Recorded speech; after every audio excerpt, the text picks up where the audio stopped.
Bueno, vamos a empezar la clase, que es la continuación de la clase pasada, que ya vimos que era difícil. Que esta clase va a ser todavía, no sé si más difícil, va a ser más flashera. Así que arranquemos. Bueno, breve repaso. Todo esto es lo que vimos en la clase pasada. Más o menos todos deberían estar al tanto. O sea, ya no sé si pudieron practicar con los ejercicios algunos en sus casas. Veo ahí que no importa. Tienen tiempo hasta el parcial, que será en 1 o 2 semanas. Está en el calendario. Ya con el tema de que se corrieron los paros y eso, ya no sé cuándo cae, pero será o la semana que viene o la siguiente. Bien. Esto que vamos a ver a continuación, esto es lo que vimos en la clase pasada, sí o sí, a sabérselo de memoria. Lo que vamos a ver en esta clase posiblemente no entre, no digo que no pueda entrar, digo que la experiencia dice que no entra en el parcial, sí entra en los finales y sí es súper importante para terminar de entender algunas cuestiones de programación funcional y demás. Pero ojo, así como digo esto, tranquilamente puede ser que aparezca el día del parcial y no me vengan a decir tipo, che, pero todo lo que está en las diapositivas entra. Solamente lo aclaro porque digo, es de lo que menos tomamos porque es más teórico que otra cosa. Menos práctico. Y la clase que viene vamos a ver un tema que también entra en el parcial. Esto se los digo nomás para que estén al tanto y sepan que practicar más que otras cosas. Pero bueno, los conceptos los tienen que saber igual. Todo esto no voy a repasarlo, ya más o menos lo tienen ahí y deberían saberlo, así que avancemos con lo siguiente. Bueno, todo lo que dijimos en la clase pasada, dijimos que era cálculo lambda. Generalmente hablamos de cálculo lambda puro e impuro, eso lo hablamos, pero no hablamos de lo que es tipado y no tipado. Pero bueno, todo lo que vimos era no tipado. ¿Por qué? Porque no existían otros tipos que no sean funciones. Entonces, no hay forma de diagramar tipos que no sea por funciones. La clase que viene vamos a ver cálculo lambda tipado, que incluye como efectivamente traer a la discusión cuestiones como determinar si algo es un booleano, si es un número. Pero eso en este universo que estamos en la clase de hoy no existe.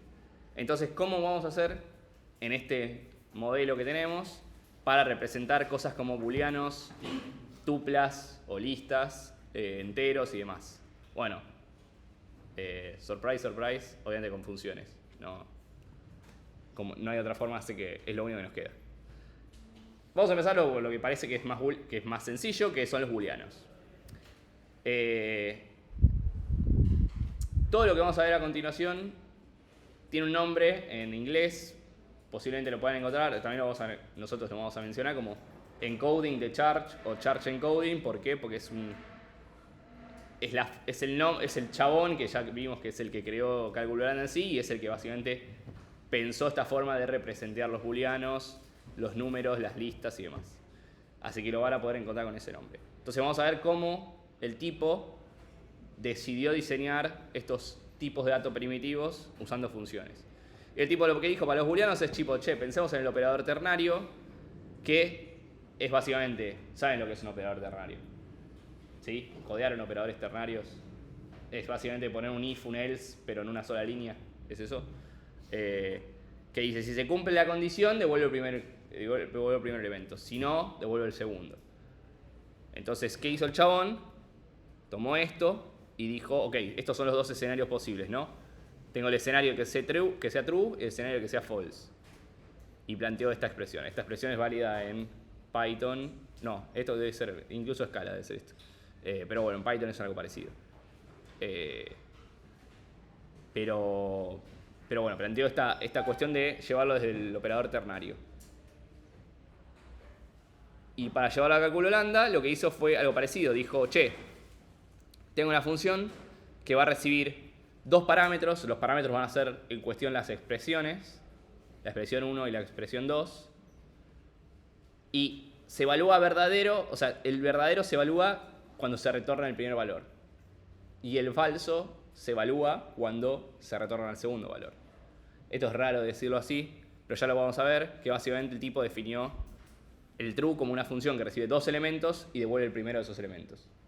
Y el false, por consecuencia, es la contraria. Recibe esos mismos dos elementos, pero retorna el segundo. Entonces, esas son las definiciones de booleanos para el cálculo lambda. ¿Sí? Esto lo vamos a ver así, no hay más un porqué que el razonamiento ese. pero ya vamos a ver que va a tener cierto sentido cuando lo aplique en otras cosas. Nos va a ser de utilidad tenerlo de esta manera.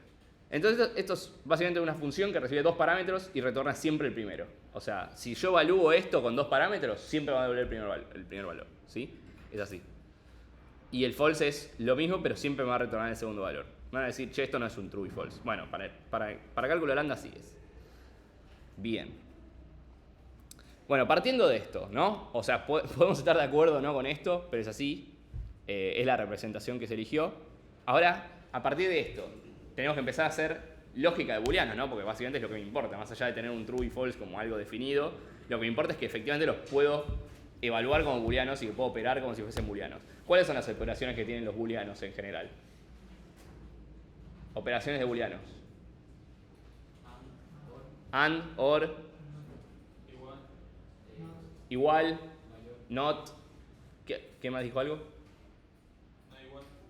No igual, está bien, sí. O sea, negación, and, or, acá dijeron igualdad. Bien, todo eso. Bueno, otras cosas que podemos usar, o sea, no son operaciones booleanas, pero utilizan booleanos, por ejemplo, define un if. Un if querríamos usarlo y depende de un booleano, ¿no? Básicamente. Entonces, bien, partamos de la negación, que es la más sencilla. Es una operación que, ya saben, recibe un booleano y retorna lo contrario a lo que es ese booleano. O sea, si es true, devuelve false, y si es false, devuelve true. Teniendo en cuenta estas dos definiciones, ¿cómo creen que sería la firma de la función not en cálculo lambda? Vamos a hacerlo fácil igual. Vamos a hacerlo de a poco más que fácil.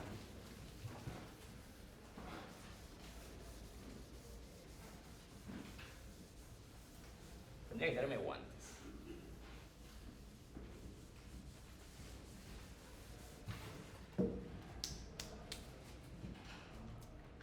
La función not, ¿cuántos parámetros va a tomar?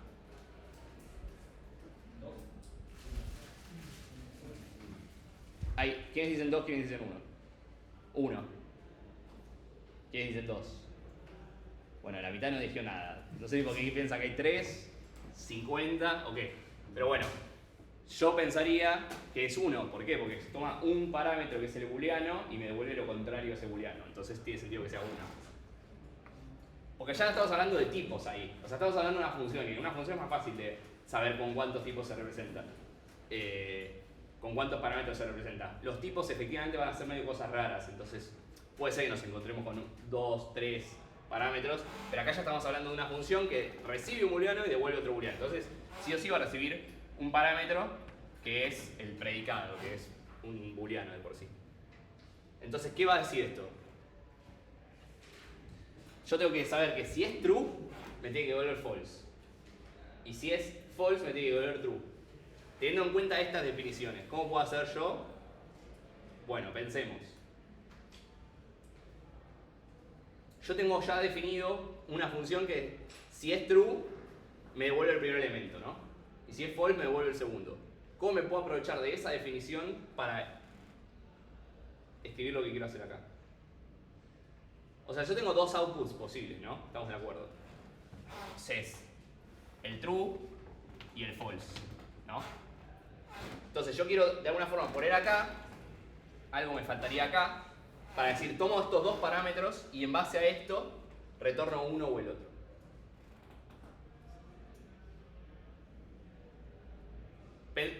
Hay que pensarlo por ramas, ¿no? Hay que pensarlo. ¿Qué pasaría si esto es true y qué pasaría si esto es false? Esto hay que usarlo, ¿no? En algún momento hay que usarlo. Así que podemos decir que esto va acá. Vamos a ponerlo de momento porque esto en algún momento hay que usarlo. Así que o sea, si no sería ilógico que no lo usemos. Pero bueno, si esto es true, ¿qué va a hacer esto? Va a ser una función que recibe dos parámetros y devuelve el primero. Entonces va a tomar estos dos parámetros y se va a quedar con el primero, ¿no? Cuando evalúo todo esto. ¿Qué me va a terminar devolviendo? True. ¿Es lo correcto? No. ¿Qué tenemos que hacer entonces? Invertirlo, muy bien.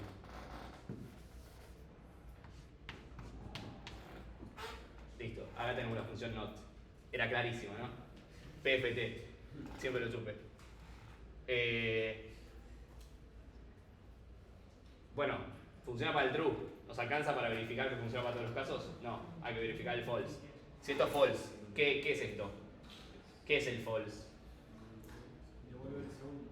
Es una función que devuelve que consume dos argumentos y devuelve el segundo. Va a pasar que va a consumir estos dos argumentos, va a devolver el segundo, va a devolver true, está bien. Cuando recibe false, retorna true. Cuando recibe true, retorna false. ¿Es un not? Sí. O sea, es lo que hace not.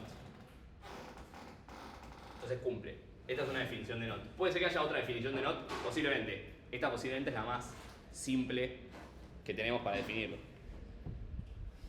Bien, bueno, vamos a ver las diapositivas, pero es básicamente, nos plantea esto.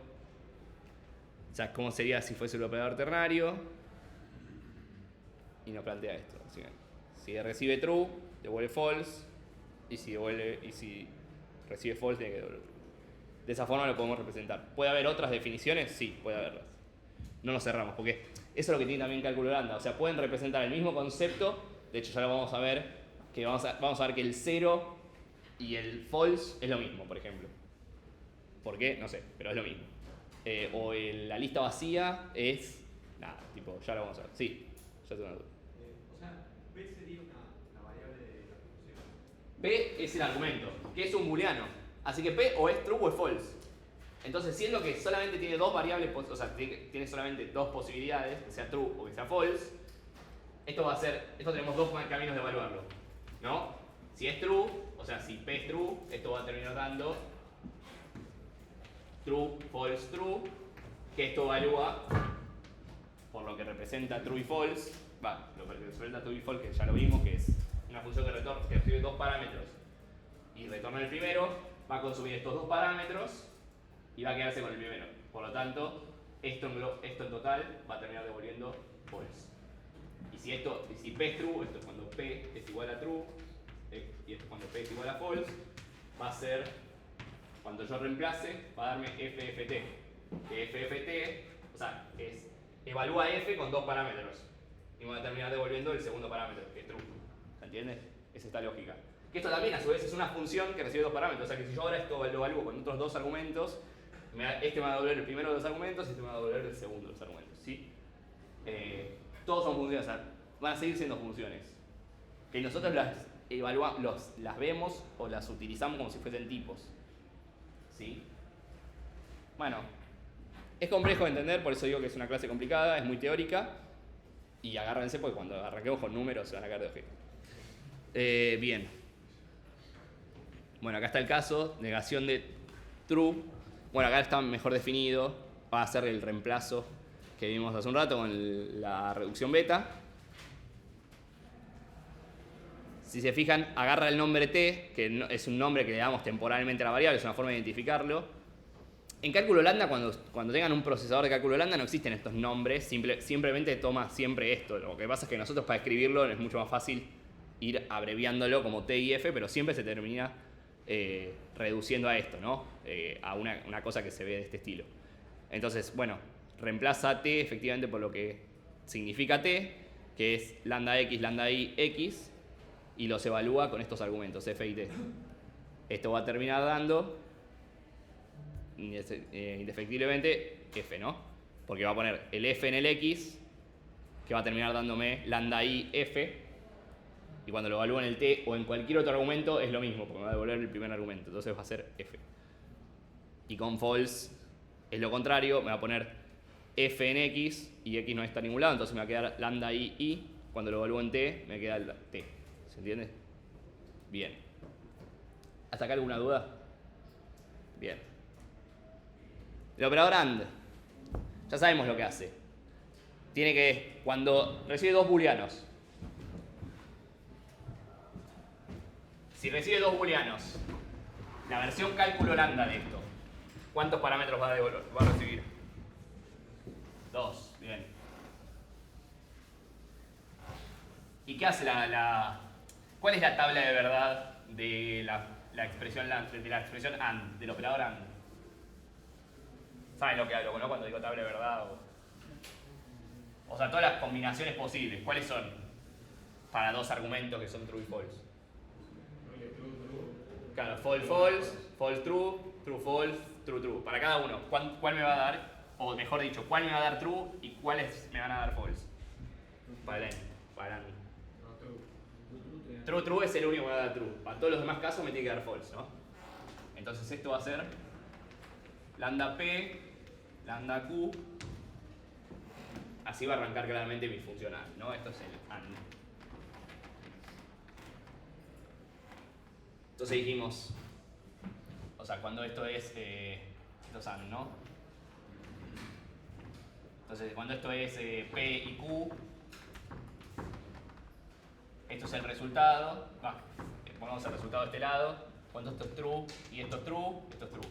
Cuando esto es true y esto es false, esto es false. Cuando esto es false y esto es true, esto es false. Y cuando es false y es false, esto es false, ¿no? Tenemos que lograr este comportamiento. Bien. ¿Cómo lo haríamos? De vuelta partiendo desde el operador ternario, que siempre nos va a dar una mano.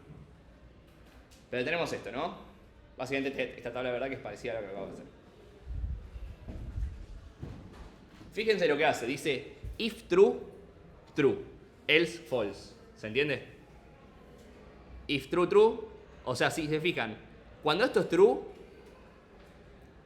cuando el primer argumento es true, por ejemplo, tomemos el P, ¿no? El P, este es true. Cuando esto es true, bueno, el P va a ser true, entonces devuelvo el P.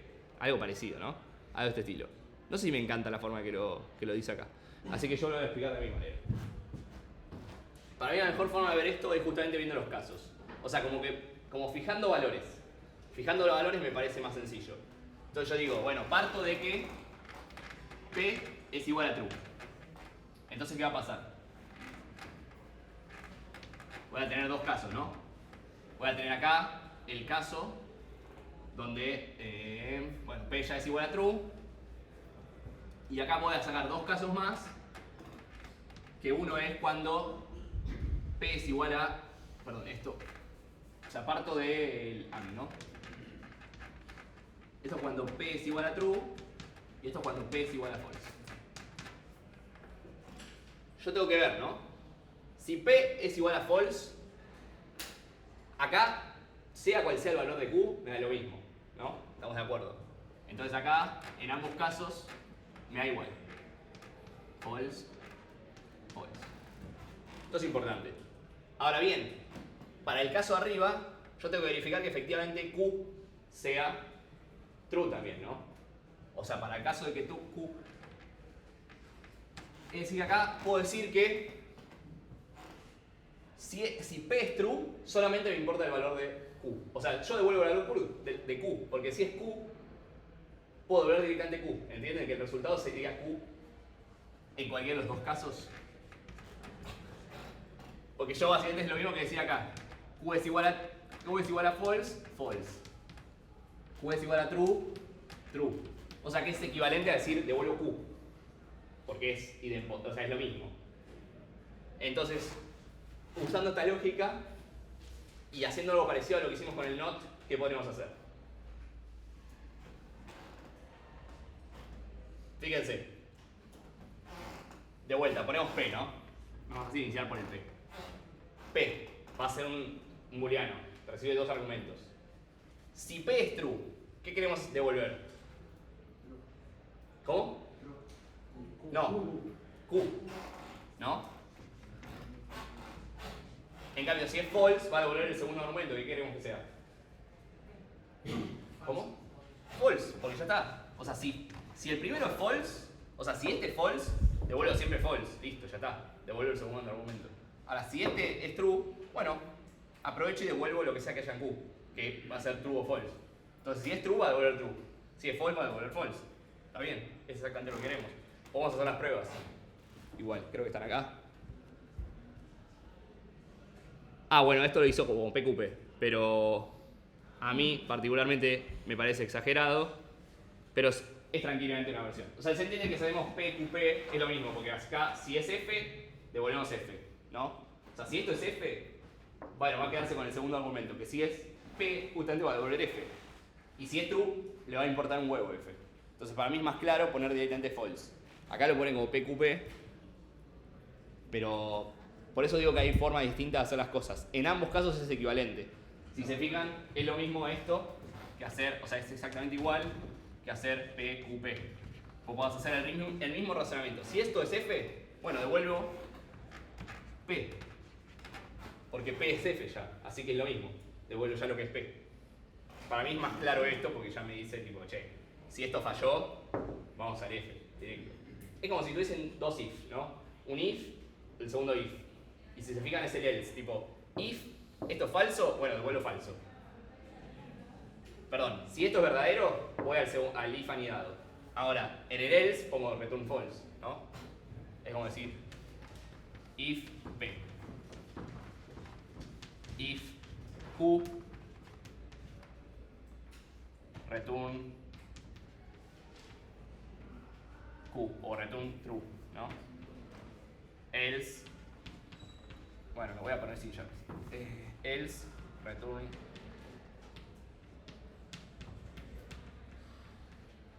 false. Y acá afuera pongo else return false. Es el mismo razonamiento, pero llevado a esto. Para mí, puedo poner else return P, es exactamente lo mismo.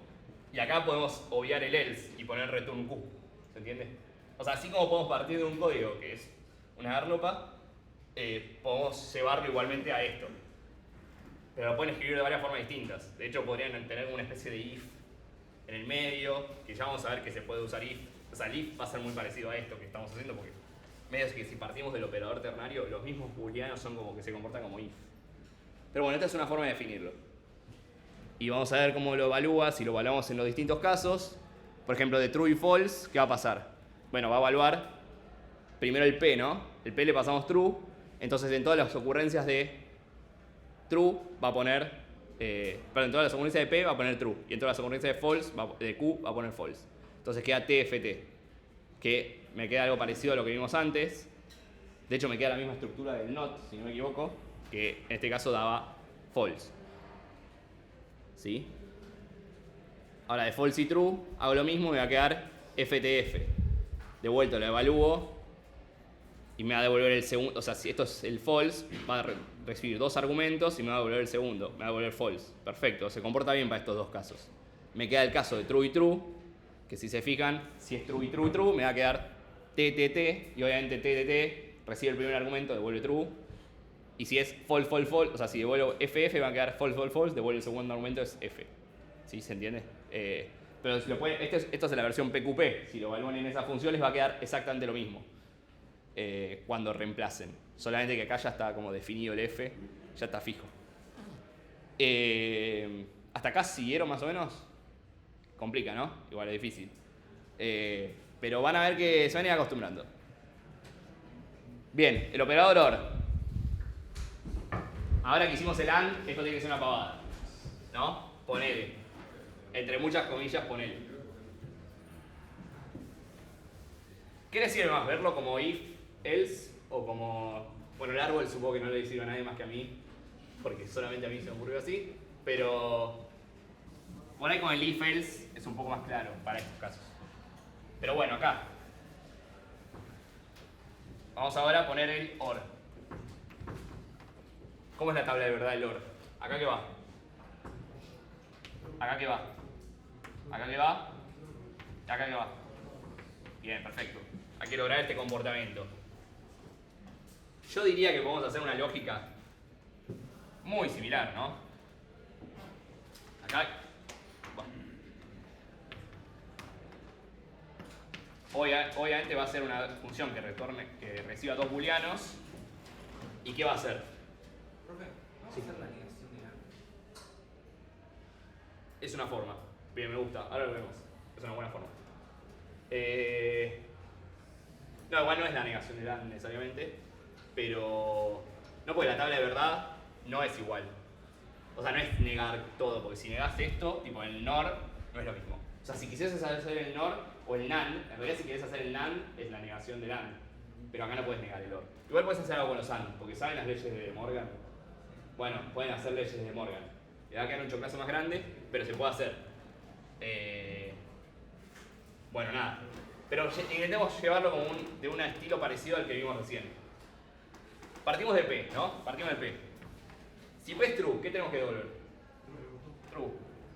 ¿Estamos de acuerdo con esto? Y si no, ¿qué devolvemos? Q. Muy fácil.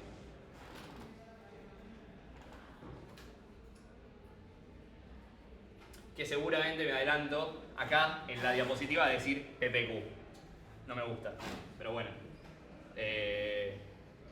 Va a decir eso, me parece. Pero a mí me gusta más como queda así. Porque es más claro de verlo, ¿no? Si esto es true, listo, ya está, devuelvo true. Ya está, no me hace falta evaluar el otro. De hecho, es lo que pasa cuando... Ustedes vieron lo que es un cortocircuito en Algoritmos 1, que es tipo cuando tienen una condición, tipo un algo, or algo, si evalúa la primera OK, no evalúa la segunda directamente. Esto es parecido, ni llego a evaluar Q. Entonces hago, si esto es true, le doy true, listo. Si esto es false, bueno, ahí sí evalúo Q. O sea, el resultado es Q, porque es la evaluación de Q, es Q. Es un booleano, así que este es el resultado.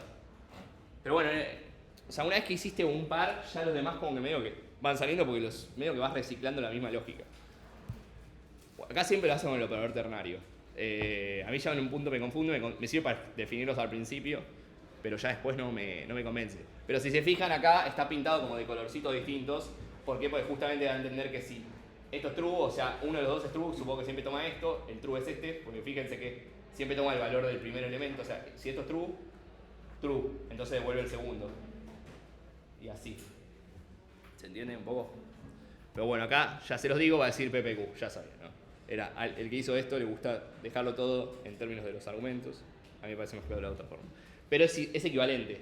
O sea, sepan que es equivalente. Si ustedes en el examen lo definen de una forma o de la otra, es lo mismo. Mientras sea una... También lo pueden escribir como... Bueno, ahí los compañeros... el compañero dijo... Puedes negarlo. O sea, no puedes negarlo necesariamente, pero puedes hacerlo de las leyes de Morgan. Que saben lo que es la ley de Morgan.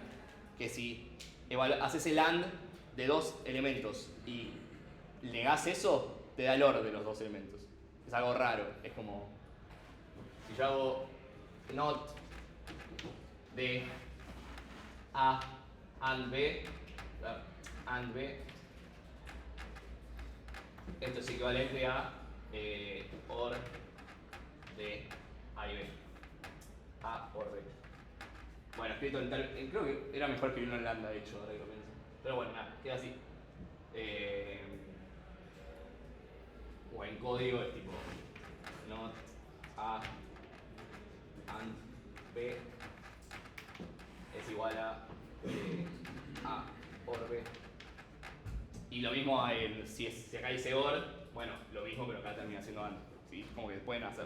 Y pueden escribir tranquilamente AND. Si ustedes saben el OR y no se acuerdan del AND, se acuerdan el NOT y el OR y no se acuerdan del AND, bueno, hacen esto. Tipo, me parece como un overkill, pero lo pueden hacer. Eso no es una definición posible. Les va a terminar dando el mismo resultado. De hecho, puedes escribir esto mismo. Puedes escribir el OR, por ejemplo, la versión de Morgan. OR de Morgan sería usando solamente. Esto tranquilamente podría ser una pregunta de examen, tipo definir el OR como solamente con el AND y el NOT, por ejemplo, y es básicamente hacer un NOT que lo teníamos escrito de antes, lo tienen que definir, el NOT era lambda P, P, F, T, ¿sí? Era esto, y tenemos el AND acá. Entonces acá hacen NOT de AND de P y Q. Y esto es OR también. ¿Se entiende? Se entiende que es lo mismo, ¿no? Exactamente lo mismo porque esto va a terminar dando el mismo resultado. Si hacen todos los reemplazos van a ver que evalúa igual. ¿Por qué? Porque esto va a dar, por ejemplo, si esto es true y false, o sea, esto es true y true, ¿no? O true y false, más fácil. Porque que en OR tiene que dar true y que en AND da false. Por ejemplo, si esto es true y false, todo este paréntesis va a dar false. Y hacen not del false, va a dar true. Entonces está bien. Si hacen true y true, esto va a dar true. No, esto está mal. Ah, pará. No, esto está mal lo que escribí. No, la ley de Morgan no suena. Eso es not A, not B, ¿no? No, pero si te da falso va a cambiar a true. Sí, creo que era así. Yo hace mucho que cursé esto. Pero usted me tiene que corregir, usted lo vino más seguido. Me están haciendo quedar mal. No, mentira. Pero Era así, estoy casi seguro que era así. La negación del total es así. Sí, me parece que así, sí. Porque entonces esto es... Si esto es true y true, esto va a quedar not P, not Q, o sea, va a quedar false, false. Hace land, da false, y esto va a dar true. Sí, casi seguro que sí. Bueno, podemos hacer la tabla, podemos evaluarlo directamente. O sea, si esto es true y false, vamos a reemplazar esto. Esto quería not P y not Q. Ahora sí. Y ahora sí podemos evaluar. Si esto es true y false, esto va a quedar and de false y true, que va a dar false, negado me va a dar true. Si esto es true y true, me va a dar and de false y false, me va a dar false, not, me va a dar true. Si esto es false y false, me va a dar and de true y true, que es true, negado me va a dar false. Está bien, porque en ese caso el OR me tiene que dar false, que es este caso acá. ¿Sí? Está bien, los tres casos cumplen. Listo, ya está, estoy conforme. Era eso. Bueno, definimos el de Morgan de 0. No era tan difícil. El chabón quedó pegado por eso, una pavada. Bueno, nada. Pero me parece mucho más interno esto, ¿no? O sea, igual si quieren lo pueden hacer. Podría ser una pregunta teórica. Si se puede definir. Bien. Y así como hay, ya vimos tres formas distintas de definir el OR, que son PPQ, PTQ y con la versión garropa esta, hay más formas de definir el OR seguramente. Pero ya vemos que hay varias que evalúan a lo mismo. Entonces, como todas las funciones las pueden escribir de varias maneras. No hay una sola manera de escribir una función. Pero posiblemente sí llegue del mismo dominio al mismo codominio, así que eso es posible. Bueno, acá algunos ejemplos, ya los vimos, así que no los voy a evaluar. Así que vamos a ir al siguiente tipo de dato. Perdón, esto me quedó más o menos claro. Se pueden ir imaginando, o sea, pueden jugar en sus casas, ¿no? Tipo, bueno, de hecho no tienen que jugar en sus casas tipo imaginando, porque en la guía hay tipo ejercicios como, che, escribir el NAND, escribir el NOR, escribir el XOR, escribir el igual, el no igual, el if, y pueden ir pensándolo. Pero podemos hacer alguno de esos en la práctica si quieren. Si alguno que dicen tipo, che, no se me ocurre ni en pedo. Yo creo que el XOR, el NAND y eso los tendría que salir porque es hacer mal la tabla y medio que razonar de la misma manera. El if, capaz o el igual lo podemos evaluar. Bien. Vamos a ir al siguiente tipo. Muy importante. ¿Por qué? Porque básicamente nos va a dar la definición de cómo crear colecciones, ¿no? O sea, hasta ahora no tenemos ninguna manera de alguna manera almacenar información. No tenemos noción de memoria hasta este momento. Pero con los pares vamos a ver que tenemos una definición de alguna forma de almacenar valores. ¿Sí? ¿Por qué? Porque nosotros podemos definir un par, una tupla, que sería una tupla de 2, de valor 2, de cardinalidad 2, es decir, un par, de esta manera, ¿no? Lo que define es, yo tengo un F, un S y un B, ¿no? Lo define así Church. Y el chabón dice, ok, BFS. ¿Por qué? Bueno, vamos a ver por qué. De hecho, acá nos lo dice claro. El par va a terminar siendo una función que recibe dos valores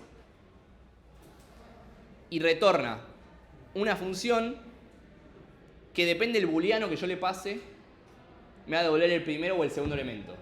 ¿Sí? Es como que me devuelve algo indexado incluso.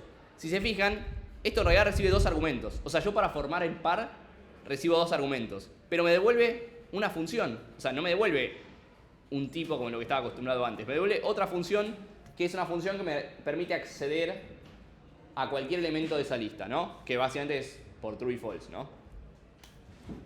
Esto es complicado de entender, pero vamos viendo. Básicamente lo que me dice este chabón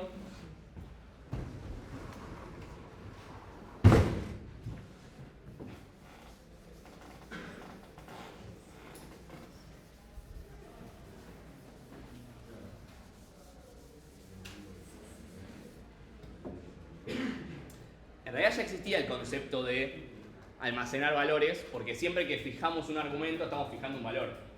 Pero acá me lo deja más explícito porque yo lo veo como un tipo de dato que almacena valor. Entonces acá dice, fíjense, acá recibe un argumento que es el primero, por eso se llama lambda f, ¿no? Porque es el first, es el primer elemento. Y después el segundo, que es el s, porque es el segundo.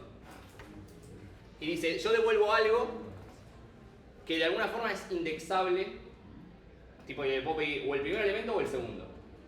¿Cómo hace eso? Bueno, define el valor de retorno de todo esto es otra función a la cual yo le puedo pedir el primero o segundo elemento. ¿Cómo hace eso? Bueno, con un booleano. Pues justamente el booleano le dice, che, si es true me devuelve el primero y si es false me devuelve el segundo. La forma de indexar no es con un número, sino que es con un booleano. Que es lo mismo, porque al final es 1 y 0, ¿no? Tipo, es básicamente lo mismo. Entonces, si yo le paso true a mi par, si yo mi par lo evalúo en true, me va a devolver el primer elemento. Que sería equivalente, puedo decir, dame al tipo, yo que sé, defino un par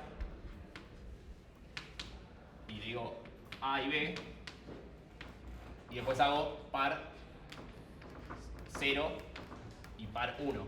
Bueno, acá en vez de hacer par 0, hace par T o par F, ¿sí? De booleano o sea, de true o false. Es como si en vez de hacer esto, hiciese par true. Y cuando es true, me devuelve el primer elemento y cuando es false, me devuelve el segundo, ¿no? Es como que lo lleva a ese plano. Entonces esto va a ser, básicamente lo que dice ahí, que es, depende del booleano que yo le pase para indexar, me indexa, o sea, me retorna el primer valor o el segundo valor. ¿Se entiende? Entonces acá puedo definir algo que luego, depende de cómo lo evalúo, me va a retornar un valor. Y eso lo puedo evaluar infinitas veces, ¿se entiende? Por eso digo que almacena valor. Yo puedo de esa manera definir cosas con memoria, que hasta ahora no teníamos esa noción. Y menos la noción de colecciones. Y si se fijan, podríamos empezar a armar, creo que no va a estar dicho acá, pero bueno, vamos a... No, voy a terminar el concepto. Yo digo que para mí podemos empezar a diagramar algo parecido a las listas que ya vimos en Prolog y en Scala. ¿Que cómo son las listas en Prolog y en Scala?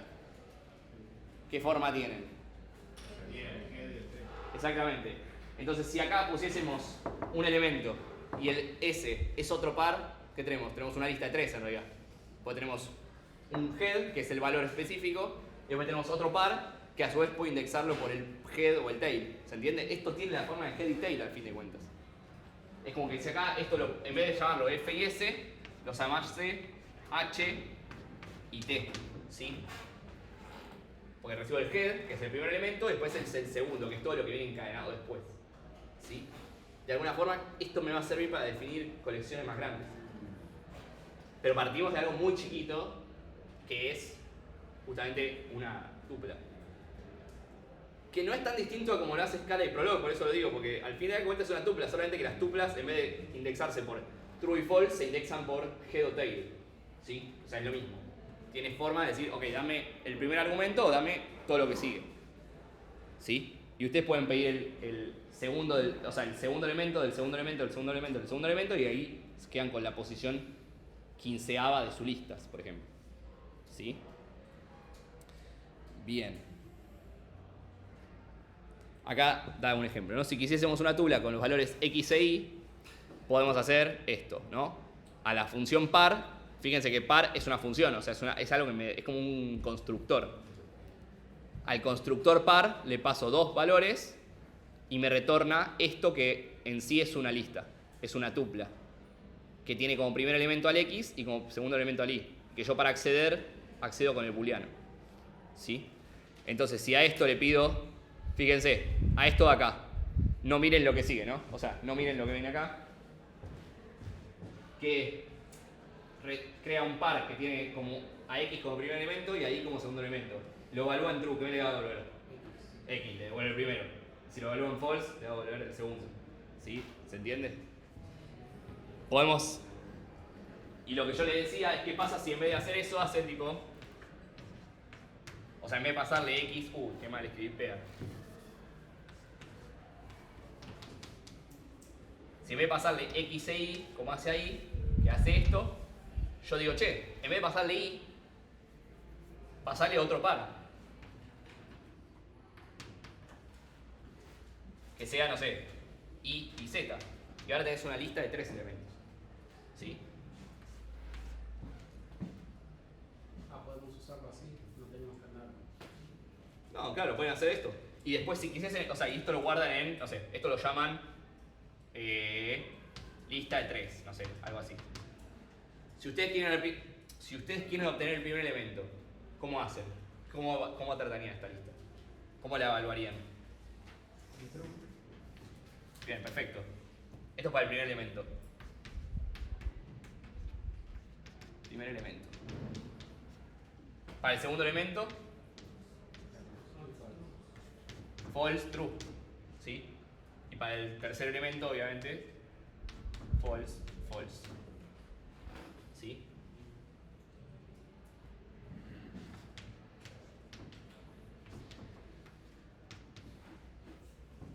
¿Se entiende cómo es la utilidad y cómo se va encadenando esto un poco? O sea, es complicado, pero si se fijan es como que en cada paso, no sé si se fijan, o sea, es la forma que yo por ahí encuentro el mapeo, pero digo, es como que en cada caso está haciendo un match, ¿no? Hace un match y si se fija si es head, o sea, si es head o tail, o sea, si es tail o false, y devuelve uno en cada caso. Si yo le pido el head, bueno, me va a devolver el primer elemento. Si yo le pido el false, le pido el tail, me va a devolver el segundo elemento. Y con el tail puedo hacer otra cosa, puedo hacer una llamada recursiva. Si esto no vamos a recursión, me parece, no vamos a llegar a la recursión, pero se puede plantear recursión con cálculo de lambda, pero podrían acceder a todos los elementos de una lista de esta manera, ¿no? Como evaluando primero 2 elementos y después, si me devuelve algo, lo evalúo de nuevo, ¿sí? Bien. Pero bueno, esta noción de escribir listas de varios elementos, nada, es súper interesante, ¿no? Porque es como, che, de a poco esto se va pareciendo a un lenguaje de programación como lo que conozco. Más o menos, ¿no? O sea, muy tirado los pelos, pero de alguna forma encuentro representaciones parecidas. Encuentro que está el booleano, está el operador ternario, están las listas al final, tipo, che, y tienen pinta como de head y tail. Che, se parece bastante a un lenguaje funcional al final. Y sí, porque básicamente el lenguaje funcional parte de acá. Así que tiene sentido. Bueno, obviamente puedo definir las operaciones más fáciles, que son dame el primero, dame el segundo. Puedo definir funciones, en vez de plantearlo así, digo, che, escribo una función que es literalmente, che, dame el segundo, dame el primero. Y si se fijan es, recibe la lista, no me gusta que se llame P, podría llamarse L, o recibe la tupla, y le llama T, y la evalúan en T para first, y la evalúan en false, para qué es lo que hicimos aquí, ¿no? Básicamente. Pero bueno, ya lo dejan definido como una función. Así queda más claro.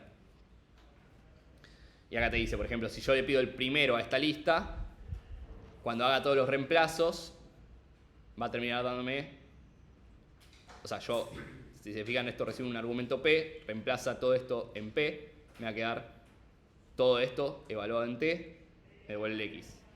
Y lo mismo acá, pero va a ser PF, reemplaza acá donde dice P por todo este choclo, va a terminar quedando el par que yo definí, evaluado en F, me devuelve el segundo elemento. ¿Sí? Bueno. ¿Listas? Lo voy a dejar pausado hasta el último segundo de la clase, donde vamos a ver algo que les va a volar la cabeza. Una lista es un número, tipo básicamente. No sé cómo definirlo, pero va a ser algo así. No, en realidad no es un número, pero nos va a servir para definir algo de la operatoria de números, que vamos a ver que es muy complicado definir de otra forma y que con listas por alguna razón sale facilísimo. Que ahí un poco está la magia del chabón que hizo esto, que de la nada todo cuadraba, ¿viste? Cuando arman marcos teóricos que todo cuadra, bueno, cuadra, por alguna razón. Bueno, número de charge. Ahora sí, esta es la parte más complicada de la clase para mí. ¿Por qué? Porque no tiene sentido la definición de números que aplica. Porque como dijimos en la otra clase, bueno, como vimos con booleanos, los booleanos se definen de una forma rara, que es tipo, ok, bueno, los booleanos son como representaciones del operador ternario, si recibe el primer, o sea, si es true, evalúo y recibo devuelvo el primer elemento, si es false, devuelvo el segundo, ¿no? Ponele, definición falopa. Listas no es muy difícil de entender, listas es como un poco más parecido a lo que ya conocemos, no me parece tan raro viendo ya lo que es true y false. Ahora, los números son como que los toma de una forma rara. Primero que solamente vamos a ver números naturales, no vamos a ver números negativos, y vamos a ver, obviamente, números fraccionarios. Vamos a enfocarnos en los números naturales con el 0. Entonces lo que hace, la representación que le da Church a los números no es efectivamente el contar 1, 2, 3, sino que es como la repetición. Es realizar algo varias veces, n veces, ¿no? Entonces, una función que representa el número 4 es una función que aplica 4 veces a algo, ¿se entiende? No es 4 de por sí, es evaluar 4 veces algo. ¿Se entiende? Es como repetir 4 veces el proceso. Por eso digo que es una definición más rara, ahí es más difícil de verlo, pero así son como funciona el número de Church. Como estamos tratando de funciones, es evaluar una cierta función esa cantidad de veces. Eso es lo que se denomina como un número de Church. Acá dice que hay otras formas de definir números naturales, pero particularmente vamos a usar la definición del muchacho Church, el muchachurch,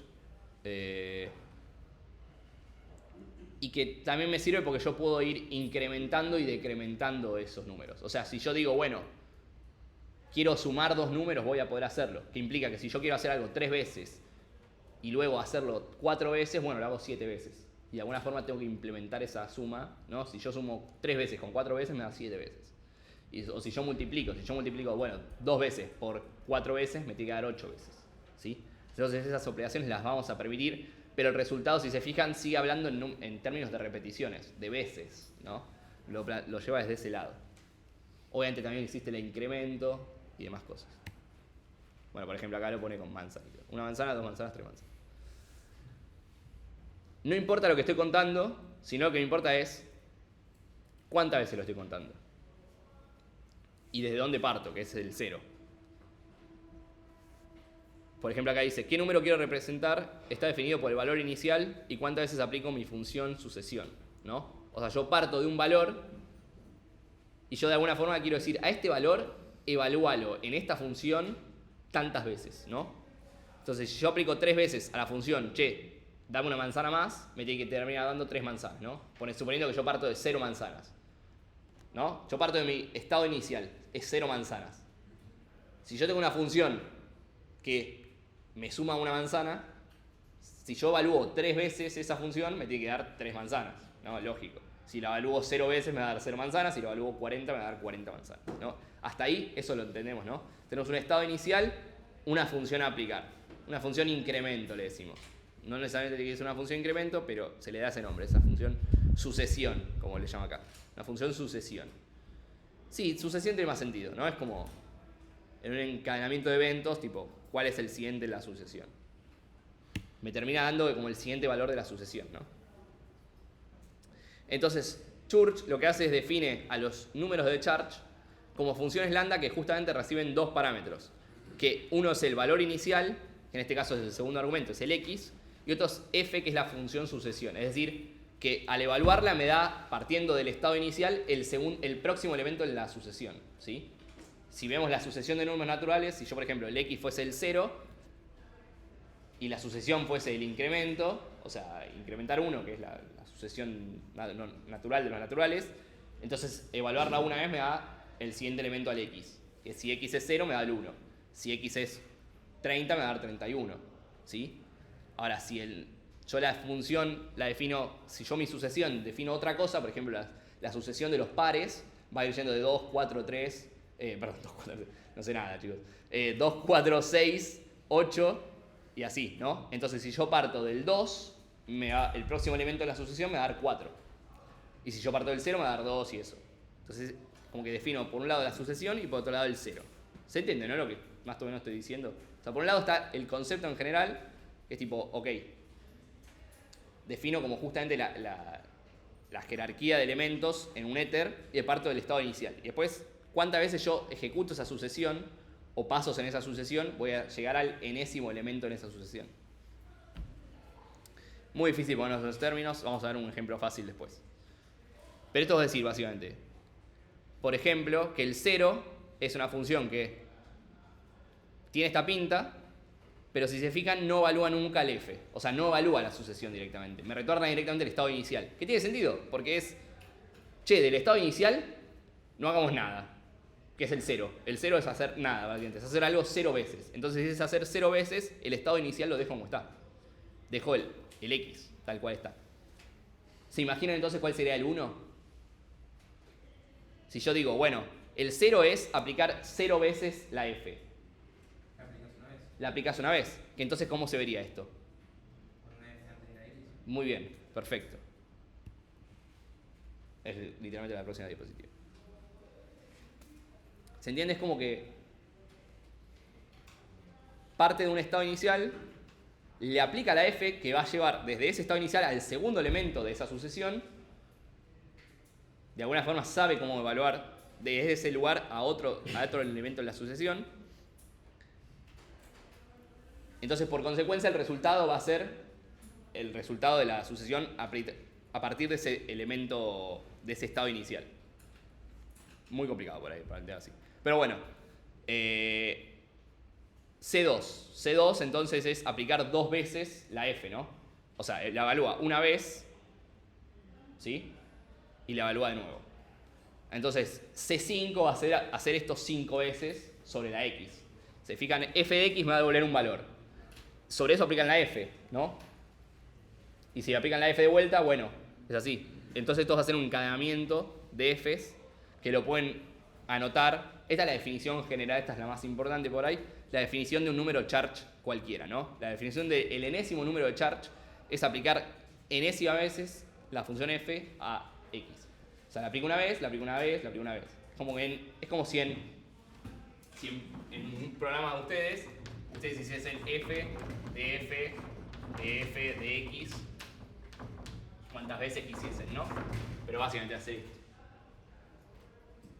No tiene mucho más que eso. Eso es lo que para Church significa un número, ¿ves? A un elemento base le aplico tantas veces una función, bueno, eso es mi número Church. Es tipo la repetición de aplicar tantas veces a un elemento una determinada función.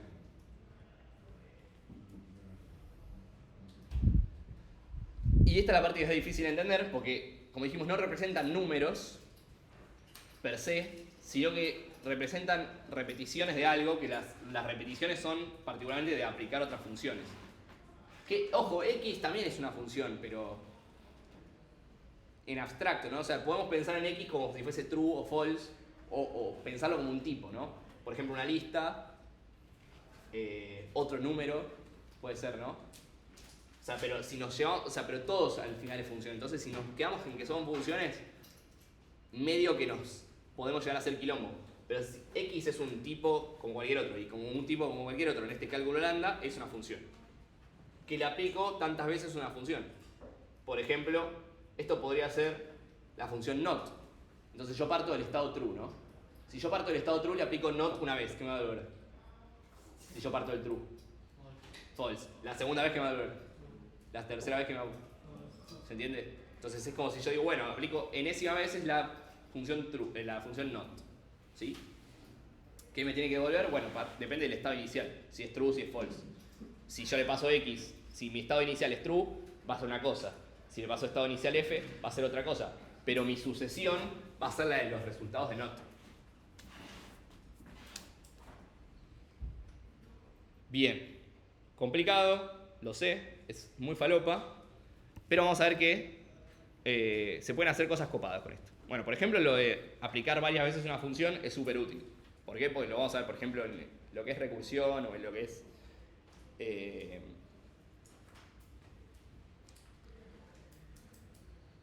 voy a dejarlo ahí. Pero bueno. Y como dijimos, nos interesa que no solamente podamos aplicar esta... O sea, dijimos que la podemos aplicar, por ejemplo, yo dije que, por ejemplo, puedo aplicar sobre un determinado número de charge, por ejemplo, pongo f de x. ¿Qué número de charge es este? ¿El c cuánto? C3. Yo puedo aplicar, yo puedo hacer C3, le paso como f, le paso not,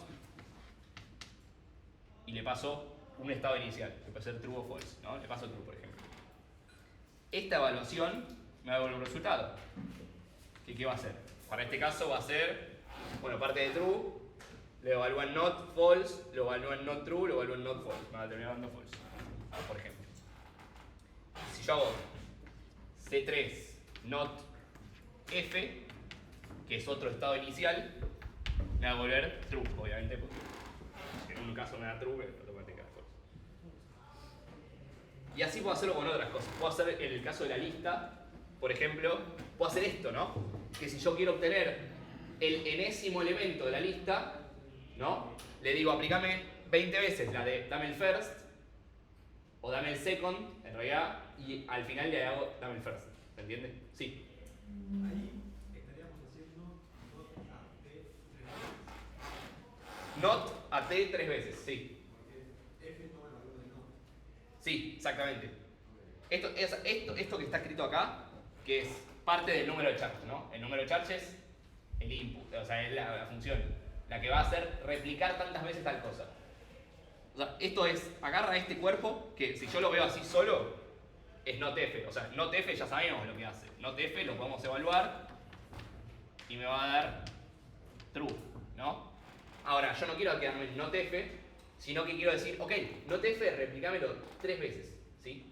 O sea, NotF, después al resultado de eso, not, al resultado de eso, not, al resultado de eso, not, ¿sí? Es eso es como decir, che, multiplícame esto tantas veces, ¿sí? O sea, repetime esto tantas veces. Es una cuestión de... es un loop. No hay condición de corte ni nada, ¿no? Es simplemente un loop por un, tipo, un range. Tipo, de 1 a 10 hace esto. Sí. Es un código escala, ¿cómo se dice? No, o sea, en código escala sería algo parecido a esto. O si quisiese verlo de alguna manera, o sea, tendrías que hacer alguna función. Por ahí lo podemos ver en la pantalla.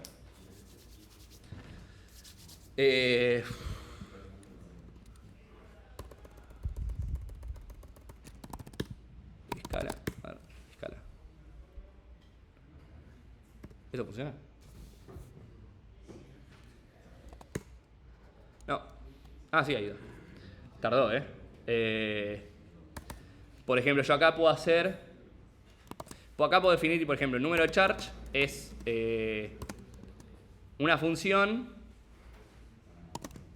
que recibe un f, que recibe un x y que me devuelve x, ¿no? Por ejemplo. Bah, me encantó, me encantó. ¿Para qué no le gustó? El tipo del cual. ¿Acá decís esto?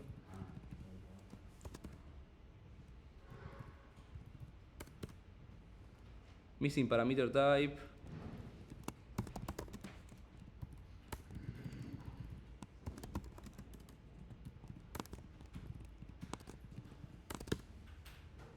Bueno, ahí.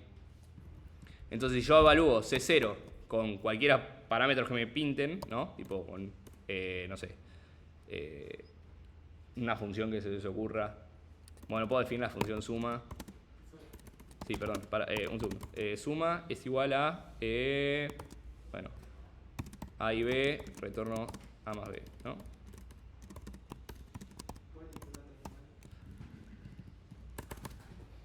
¿Limpiarla? Ah, sí, perdón, porque estoy...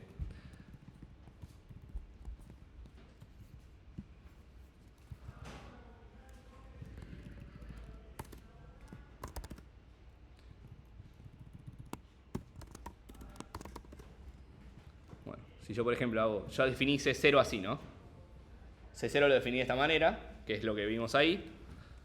Puedo decir, che, evalúa C0 con F, con suma 1, perdón, y el elemento inicial que le digo 0, ¿no? Obviamente me va a devolver 0. Ahora si yo definí C0 acá, ¿no? Vamos a definir C3, que sería aplicar F, ¿no? Esto que vimos recién. ¿Sí? ¿Estamos de acuerdo? La concha de tu madre. Porque es una función... Está bien, porque no me deja definirlo de esta manera. F de X does not take para... porque dije que es una any function. A ver. Vamos a definir esto como si fuese any a any. ¿Por ahí me deja esto? Quizás esto me deja. No, pero bueno, claro, porque no. F. Ahí va, a ver. Ahí me dejó. Entonces ahora sí hago... Profe, ¿puede hacer un cuidado? Sí, perdón. Ahí. ¿Qué le gusta? Longer explanation found suma int any. Pero si es un any, ¿qué? ¿No te gusta? Bueno, Python para esto es mejor, ¿no? Porque Python te deja hacer cualquier cosa. Vamos a hacerlo con Python. Bueno, chicos, me voy a pasar, Me cambio de team. No, pero es lo mismo.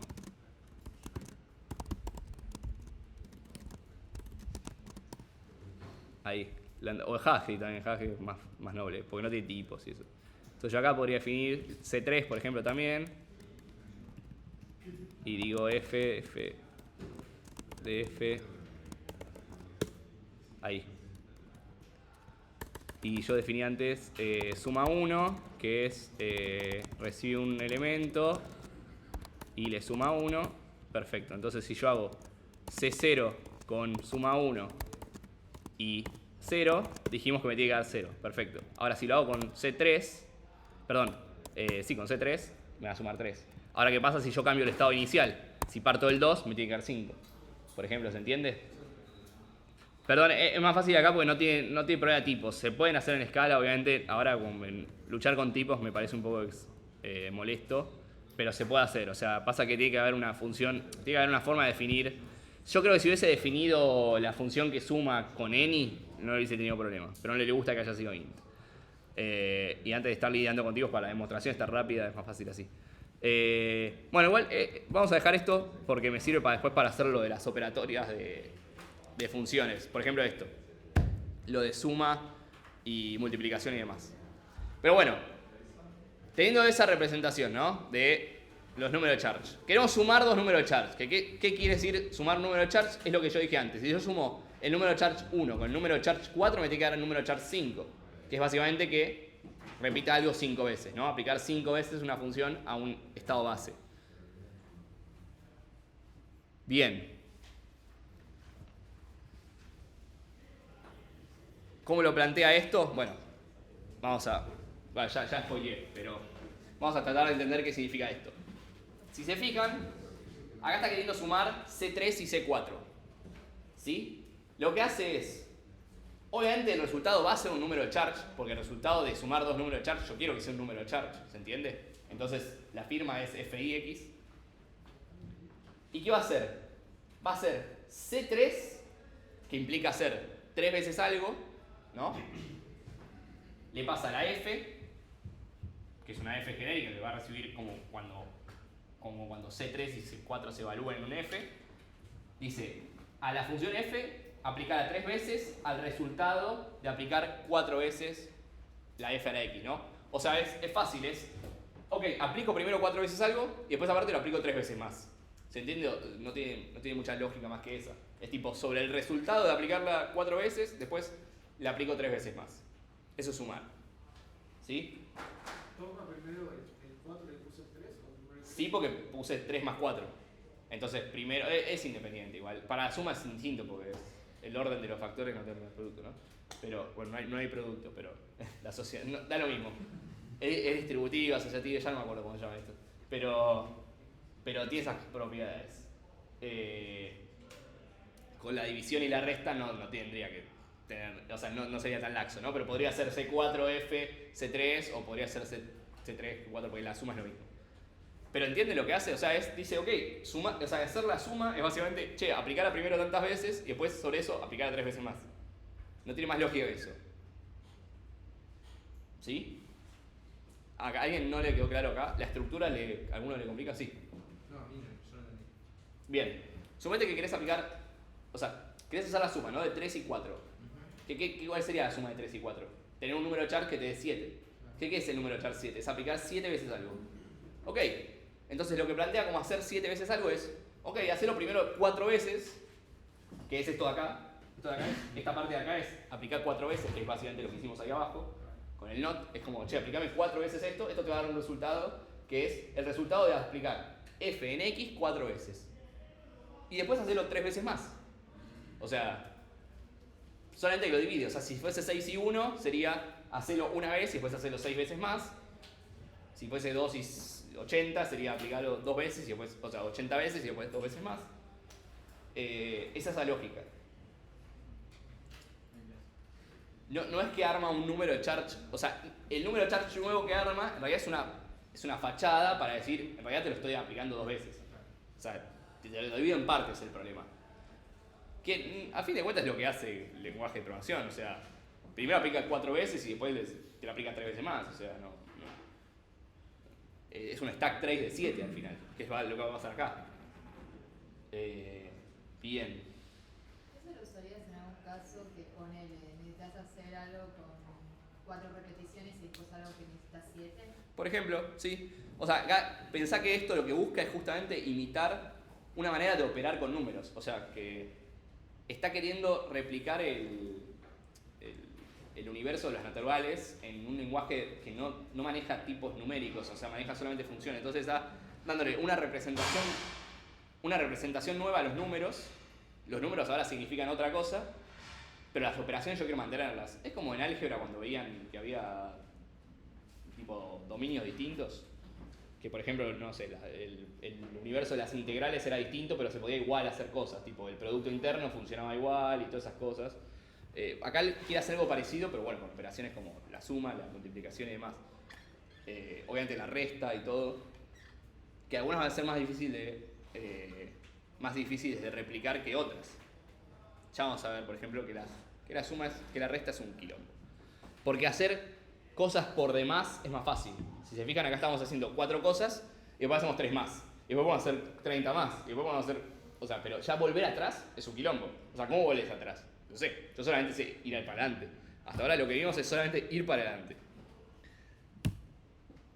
Bueno, esto sería como descomponer los números de Char por lo que son, ¿no? Si se fijan, acá reemplazó el C3 por todo esto y el C4 por todo esto.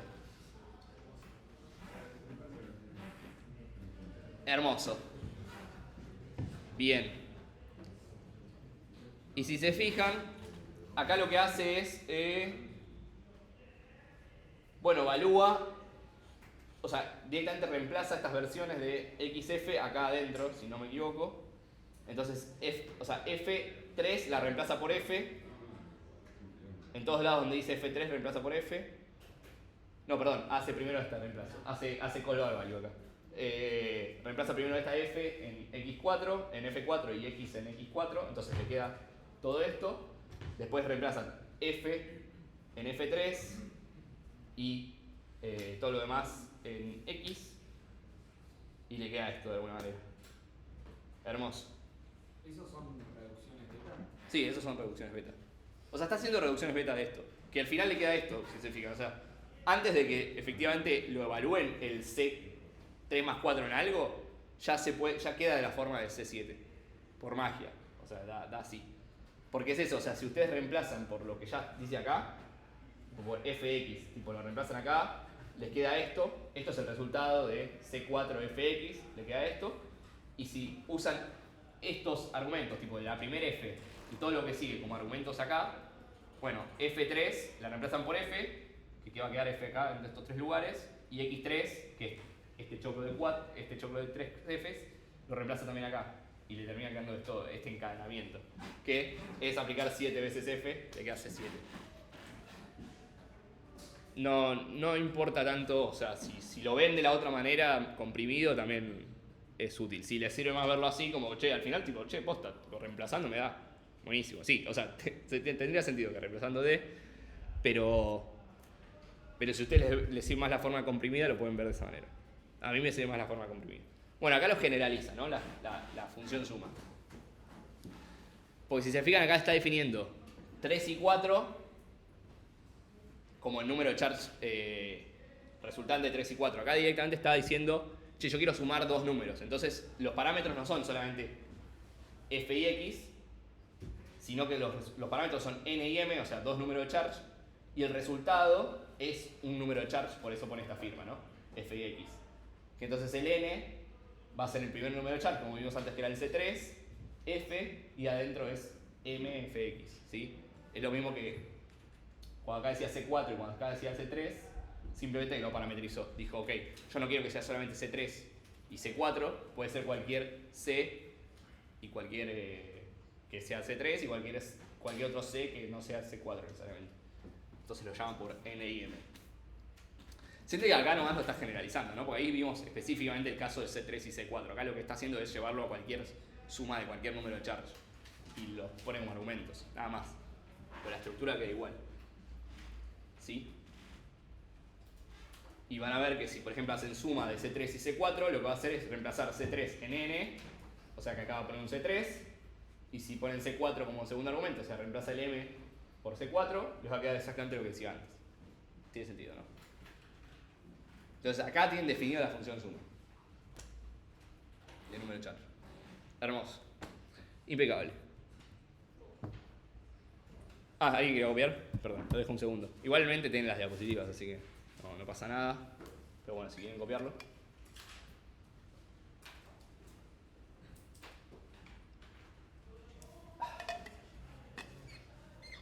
Esta clase me encanta.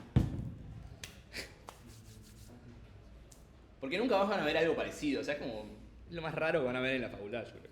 Bueno, obviamente, sacando las materias del departamento de matemáticas, que son infinitamente más interesantes. Pero, digo, es lo más matemático que van a ver seguramente dentro de lo que es departamento de computación, sacando análisis numérico quizás. Pero es súper interesante.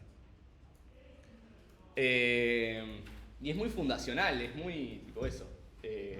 A mí particularmente me gusta este tema. Bien. Vamos con la siguiente operación, que de vuelta, vamos a ir por las operaciones más que nada que son de adición, de hacer cosas muchas veces. Porque son más fáciles que las de sustraer cosas, porque es como, che, ¿cómo vuelvo a un estado anterior? No sé, flaco, yo solamente sé encadenar funciones. ¿Qué es eso de sacar funciones del medio? No sé qué significa eso. Pero bueno, hay formas de hacerlo. No lo vamos a ver en detalle de esta forma, lo vamos a ver con un truquito que vamos a ver al final de la clase de la teórica. Bien, multiplicación. Va a ser algo parecido a esta firma, ¿no? O sea, tiene que ser algo parecido a esta firma. Algo que reciba un n y un m y después retorne un número. O sea, estos 4 parámetros se van a mantener, ¿no? Porque es la definición de hacer una operatoria con números con número de charge. Recibe 2 números de charge y retorna un nuevo número de charge, ¿sí? O sea, todas las que se van a operar con más de un número van a hacer algo de eso, ¿sí? ¿Vos tenés una duda? No, sí, iba a preguntar si el C3 era el N y el C4 era... Sí, el C3 es el n, fíjate que acá lo pasa como primer argumento, o sea que va a ser el n, y el C4 va a ser el m. Bien, entonces va a ser algo parecido. Para mí esta es todavía más fácil de entender que la suma, y ya voy a decirles por qué.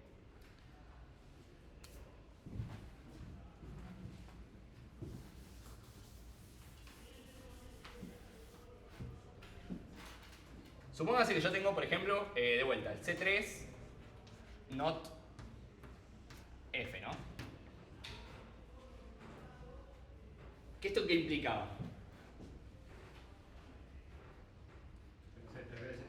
Claro, agarrar estas dos cosas y hacerlos 3 veces, ¿no? O sea, partir de F, aplicar el not una vez, aplicar el not 2 veces, aplicar el not 3 veces. Bien. ¿No volvería a F? ¿Cómo? ¿No volvería a F? Da true, claro. Porque pensá que esto lo reemplaza como F, esto lo reemplaza como X, entonces aplica a X 3 veces la F. Que como X es false, le aplica 3 veces el not. Y esto termina dando true. Supóngase que yo quiero hacer eso 2 veces más. O sea, no 2 veces más en el sentido de una vez más y una vez más, sino volver a hacer 3 veces sobre el resultado. Que me debería dar false esta vez. Porque no, si esto me da true, hacer 3 veces más el not me debería dar false ahora. ¿No? Básicamente. Que tiene sentido porque aplicar not 2 veces, un número par de veces el not, es básicamente que me quede el mismo valor. Bien, ¿cómo harían esto mismo si yo quiero hacerlo 4 veces más, por ejemplo? Un C4. ¿Cómo? Un C4. ¿Dónde el C4? Antes del not. Afuera de todo. Claro. Acá, alguien dijo acá, tipo acá dijeron. Casi, casi, pero no estoy convencido del todo. ¿Puedes llamar 4 veces a esa función? A ver si.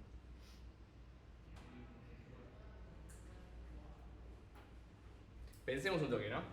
C4 tiene que recibir un F y un valor inicial. ¿Cuál es el F y cuál es el valor inicial? ¿Cuál debería ser el valor inicial de C4? El paréntesis.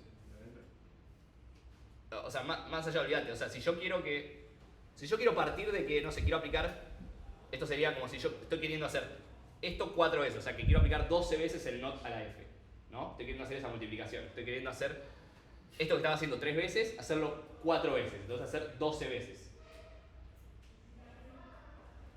Hacer 12 veces algo, que es justamente, dije, es hacer 3 veces algo y después hacerlo 4 veces eso. ¿Cuál es el valor inicial del C4? C3, not F. Todos serían valor inicial. C4, not. El valor inicial, ¿cuál va a ser? F. F, el valor inicial sigue siendo F, porque es independiente, ¿no? Ahora la F sí cambia. ¿Cuál es la va a ser la F? ¿Estamos de acuerdo con esto? Pensémoslo. C3 not, o sea, C3 es algo que recibe una función y esa función va a aplicarla 3 veces sobre el X. Pero yo no le estoy pasando el X todavía. El X está ahí, tipo, a intemperie, ¿no? O sea, todavía no lo recibió. Entonces esto me va a devolver, esto me va a terminar dando un... Tipo, esto si yo lo reemplazo, va a quedarme como not, y así, ¿no? De X, sí, de lo que sea que le mande. Lo hice una más. Ahora bien, este C4 va a recibir todo esto como una función. Que es una función que básicamente hace esto sobre la X. Y la va a replicar 4 veces. Entonces,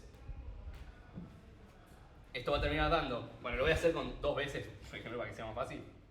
Pero esto me va a terminar dando lambda ft, perdón, lambda fx, le va a aplicar 4 veces la f. Si yo ya reemplazo la f por todo esto, ¿qué me va a dar? Me va a dar esto multiplicado por 2, o sea, esto y esto, de vuelta a un choclazo así, x, ¿no? ¿Estamos de acuerdo? Entonces, primero va a evaluar este de acá, que es lo mismo que acá hay acá, en x. ¿Qué va a hacer? Va a evaluar todo esto. ¿Qué le va a dar? Va a ser not 3 veces. ¿Sí? Entonces, al evaluar esto así, va a volver, dijimos que le pasamos false, va a volver true. Y este true va a ser el outcome para hacerlo de vuelta. ¿Sí? Entonces va a hacer todo lo mismo, pero ahora el x de esa segunda ejecución de las 3 repeticiones va a ser el t. ¿Se entiende? Y ahora sí va a dar false, porque tipo, lo estoy aplicando 6 veces. Entonces aplico 3 veces el not sobre el t y ahora va a dar false. Pero como que si esto lo hice con C2, si fuese C50, es como que haría 50 veces lo mismo y recibe el valor inicial, la primera, ¿no? La primera iteración. La primera iteración va a devolver un valor. Ese valor sirve como valor inicial de las siguientes 3 repeticiones. Y así, y así, y así. ¿Se entiende? ¿Más o menos se entiende? ¿Puedes repetir el último paréntesis de dónde sale? Esto sería como lo mismo hacer. Fíjate que esto de acá, yo voy a llamarlo F', ¿no? F'. No, pero F justo se llama F, como el F. Bueno. Fn'. Entonces acá yo tendría... Y Fn' se descompone como eso que estaba ahí. Pero básicamente, hacer C2... Uy, cambió de... No, sí, se cambió. Hacer este reemplazo de C2, lo que vas a terminar dando es hacerlo Fn', evaluando Fn' en X, ¿no? Eso. Que Fn' a su vez es algo que hace 3 veces algo. ¿Se entiende? Entonces va a hacer 3 veces algo sobre el X. Y después lo va a hacer 3 veces más. ¿Se entiende un poco eso? Si quisiésemos generalizarlo, ¿cómo dirían que se vería O sea, estamos logrando que algo se ejecute 6 veces. ¿Se entiende? Porque partimos de hacer algo 3 veces y hacerlo 2 veces eso.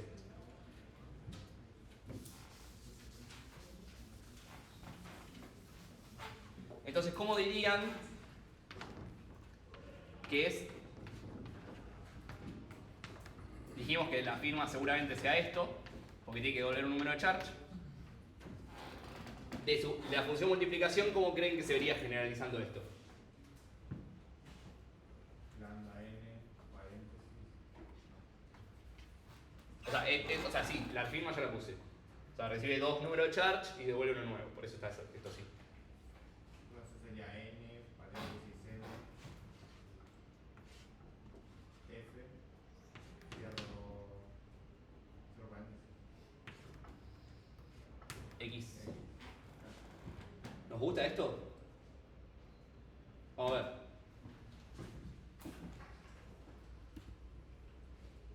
Bueno, acá hace un reemplazo breve de lo que es aplicación parcial, que básicamente es un poco lo que estamos haciendo en todo este caso. Es decir, por ejemplo, antes que hicimos la suma también hicimos aplicación parcial. Aplicamos parcialmente los 4, tipo hacer 4 veces algo y después aplicamos 3 veces más. Acá podríamos verlo como algo parecido. Digo, fijamos un valor, que en este caso podría ser el n, y decimos hacer n veces esto. Y después eso, lo que se hace adentro en realidad es otro número de charge. Otra repetición de algo m veces. Acá, ¿qué está diciendo? Ah, bueno, a ver si esta aplicación por ahí está buena. A ver, como vimos anteriormente, el número de charge cn representa una función que recibe una función de sucesión y un número inicial. Y aplica n veces la función de sucesión al número inicial. Pero usando el concepto de aplicación parcial podemos pasarle solamente una función incremental g como parámetro y el resultado será una función que recibe un valor inicial y aplica n veces la función g. Que es un poco lo que hicimos acá. Dijimos, yo le paso solamente la función y ya me queda un valor fijado, que es la f. Entonces, esto es aplicar 3 veces el not a algo. No sabemos a qué. Todavía no recibimos el valor inicial. Entonces, esto es aplicación parcial. Sobre el C3 hicimos una aplicación parcial. ¿Se entiende lo que está queriendo decir? Esto es un poco lo que hicimos acá, que no repasamos los dos argumentos de una, pasamos uno y fijamos el not. El not ya queda en la f. Esto tranquilamente podría, esta fn' podría llamarse tranquilamente aplicar not 3 veces, ¿no? Tranquilamente podríamos llamarlo así. Sería una boludez, ¿no? Porque no tiene sentido. Pero, sobre todo porque si lo tenemos que después escribir varias veces nos va a quedar enorme. Pero aparte porque siento que no es necesario, o sea, darle un nombre a esto que queda claro que esto es, ok, ya fijo el valor de f con el not. Entonces, implícitamente termina teniendo este significado. Aplicar not 3 veces. Si les prefieren llamarlo así, pueden llamarlo así. Pero es esto, es aplicación parcial. Que es un poco lo que dice acá.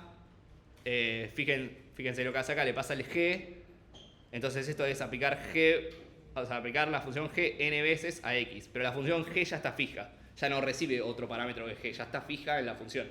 Es lo que decíamos que era aplicación parcial, que se usaba cuando hacíamos currying. Entonces acá hacemos lo mismo, que es un poco el ejemplo que estaba acá. Ah, mira, justo el mismo. Que es, yo fijo la f en esta repetición, esto es aplicar el not 3 veces, y el aplicar not 3 veces lo invoco 2 veces. Entonces obviamente va a terminar dándome aplicarlo 6 veces. ¿Sí? Sí. Profe, la diferencia con la suma es que vos harías C2F, C3F. Claro, porque en la suma, fíjate que en la suma, ¿qué era? En la suma vos evaluás el segundo número de charge, o el primero, porque dijimos que es lo mismo, lo evaluás con la función f en el estado inicial y eso ya te da un resultado. Listo, lo aplicaste tantas veces. Ya está. Te dio un resultado. Y después, sobre ese resultado, bueno, se lo aplicás tantas veces más. Sobre este caso no. Yo no quiero hacer eso porque eso no me va a dar una multiplicación. Eso me va a dar justamente un comportamiento parecido a la suma. En este caso yo lo que hago es, este comportamiento, que todavía no está aplicado sobre ningún valor inicial, replicalo 2 veces.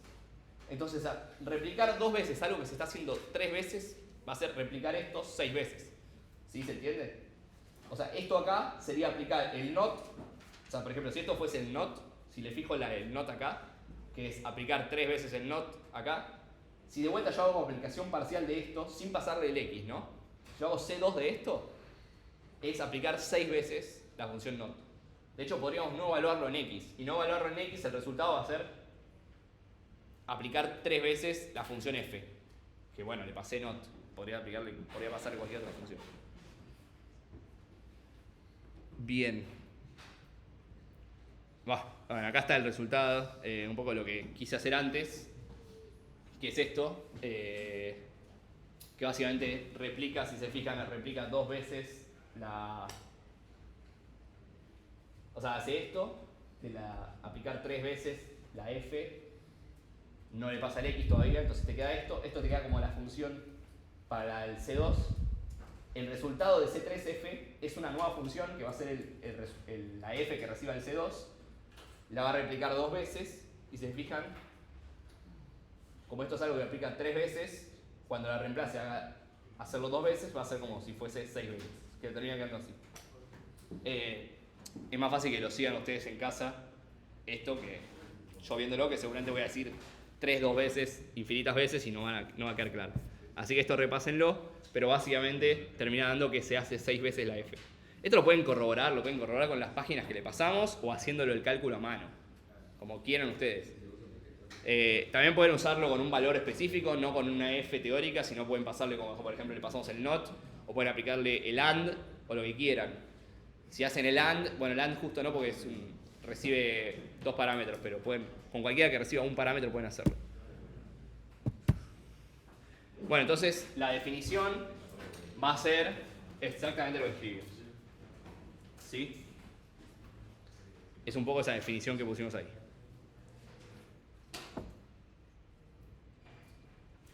Bueno, acá está bien esta definición que dice, aplica n veces, que n es el primer número, una función sucesión que avanza de a pasos m. Es decir, que dijimos que la función sucesión que recibe va al siguiente número. Acá no va al siguiente número justo a la que pasamos.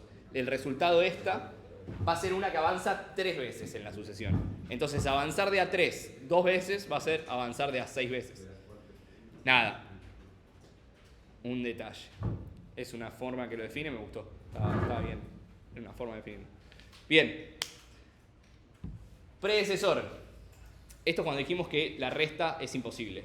Sí, me pasé la hora, pero esta clase es larga y después no vamos a ver nunca más esto, salvo en la práctica, que vamos a ver unos ejercicios.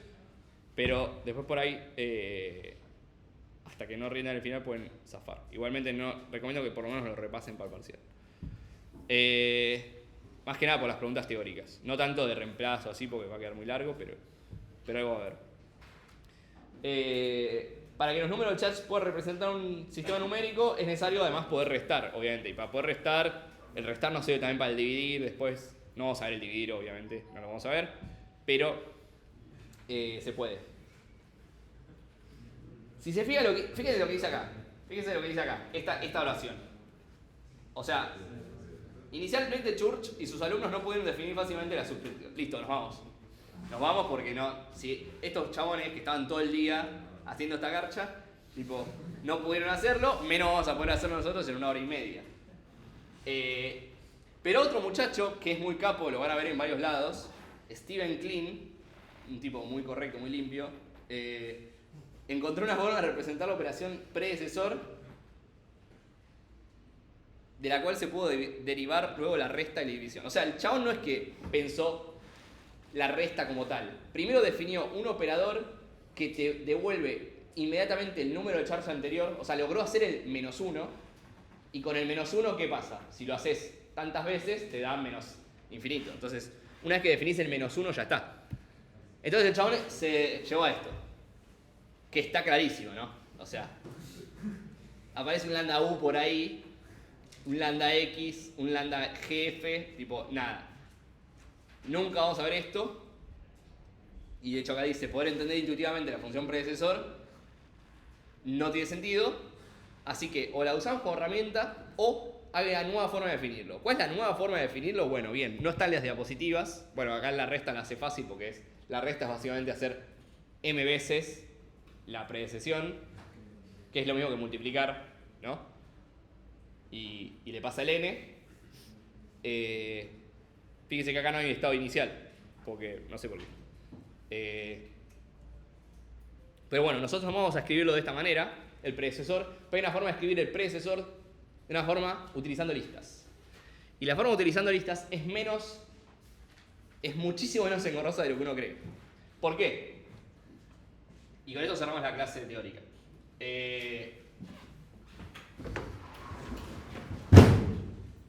Volvamos a las listas. ¿Qué operaciones habíamos visto en las listas? Habíamos visto el constructor, habíamos visto qué más. ¿Qué otras funciones para listas habíamos visto?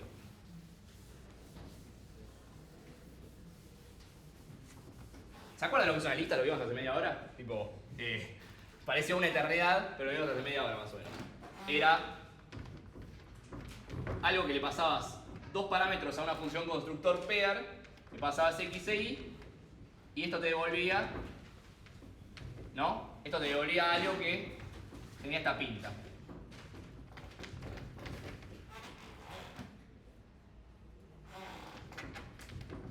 Era, yo le podía pedir el primero o el segundo elemento. Bueno, de acá dijimos que salía la función first, que básicamente decía que la función first era, recibe un pair, ¿y qué hace? La evalúa en qué? En true. Y el second, ¿no?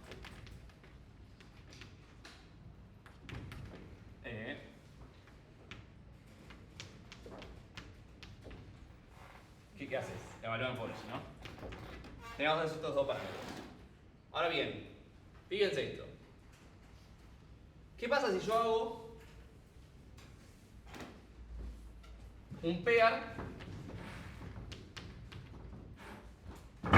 que sea, por ejemplo, C0 y C1? ¿No? Defino esto. Si yo le pido el primero a esto, ¿qué me va a devolver? El 0. Si le pido el 1, el segundo elemento, ¿qué me va a devolver? El C1. Ahora bien, yo sobre esto quiero hacer, dijimos que teníamos la suma, ¿no? Tenemos la suma. ¿Qué pasa si yo defino una función que sea próximo? O shift. Le voy a poner shift.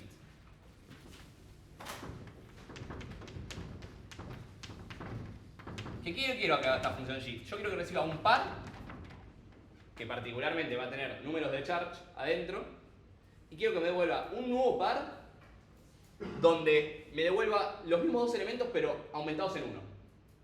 ¿Sí? ¿Cómo lo podemos hacer? Bueno, básicamente podemos decir que esto crea un nuevo par, que ¿qué va a hacer?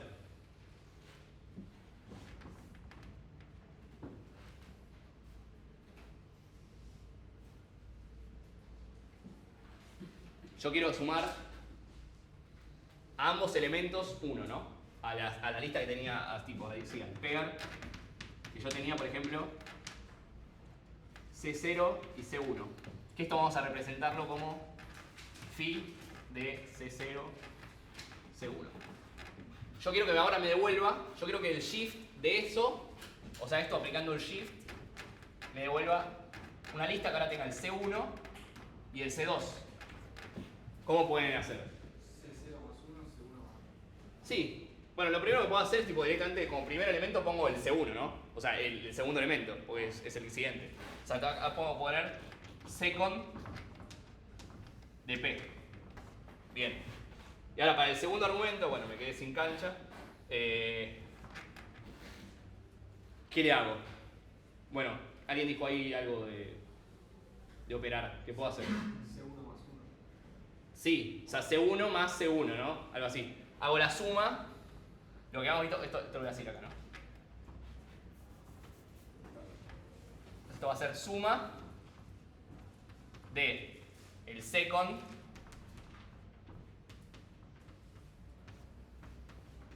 y C1, ¿no?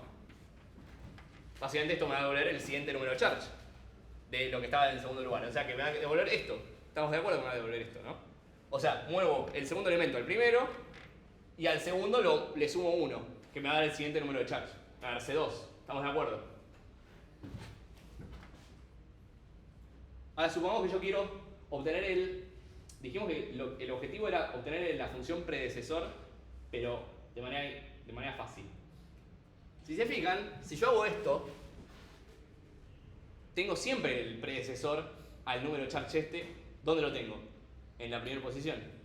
Entonces, si yo quiero, por ejemplo, obtener el predecesor del número de charge 9, ¿qué hago? Aplico el shift 9 veces sobre la tupla inicial, que es esta. Esto me va a terminar dando.